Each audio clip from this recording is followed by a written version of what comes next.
My girlfriend's best friend, Leo, looked at me across the dinner table and smirked.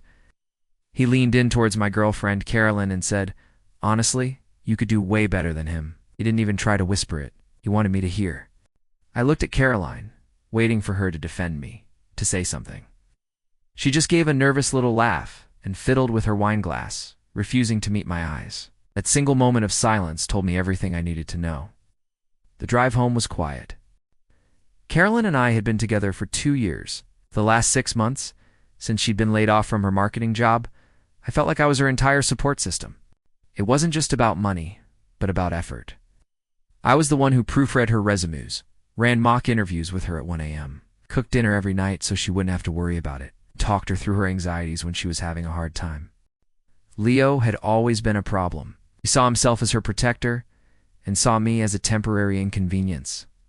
He'd make little comments about my job, my car, or the restaurants I chose. He always framed it as a joke, but the message was clear. I wasn't good enough. Caroline always brushed it off, saying that's just how Leo is. When we got back to the apartment that night, I sat on the edge of the couch and waited for her to come into the living room. "We need to talk about what happened," I said calmly. She sighed, avoiding my eyes. "Benjamin, can we not do this? It was just Leo being Leo." "No, it wasn't," I replied, my voice steady. "He fundamentally disrespected me and our relationship. But the real problem is that you sat there and let him. Your silence showed him that his behavior is acceptable." I leaned forward. "This is a breaking point for me, Carolyn. I need you to talk to him and tell him that he owes me an apology and that comments like that will not be tolerated anymore. I need to know that I'm your partner, not just a guest in your life with Leo." Her face went pale. "You want me to call him? You're making me choose between you and my best friend? That's not fair."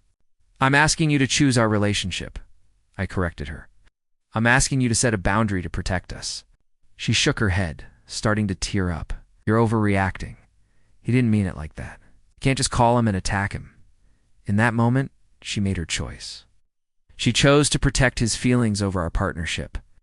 I nodded slowly, the final piece clicking into place. "Okay," I said, standing up. "I understand." I went into the spare room and pulled out my suitcases. Her refusal was the real point of no return.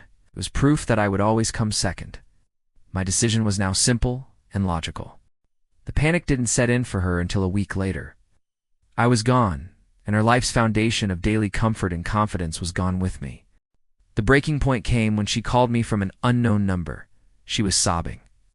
"My laptop just crashed with 3 job applications on it," she cried. "The faucet in the kitchen is dripping and it's driving me insane, and I just feel so alone."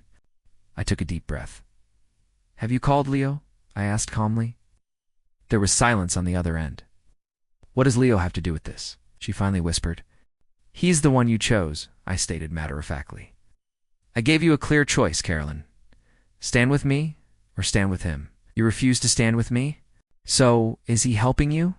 Did he come over to fix your laptop? Did he offer to look at the faucet? Did he just blow up our relationship and walk away?" I didn't wait for an answer. I was all in. "But you let me know my place. Now you can rely on the person you prioritized." I hung up the phone. A month later, a mutual friend told me that Caroline and Leo had a massive falling out. She had started leaning on him the way she had leaned on me, and he couldn't handle the pressure. He apparently told her he was her best friend, not her boyfriend. I felt a quiet sense of vindication. She had the chance to choose her partner, and she chose wrong.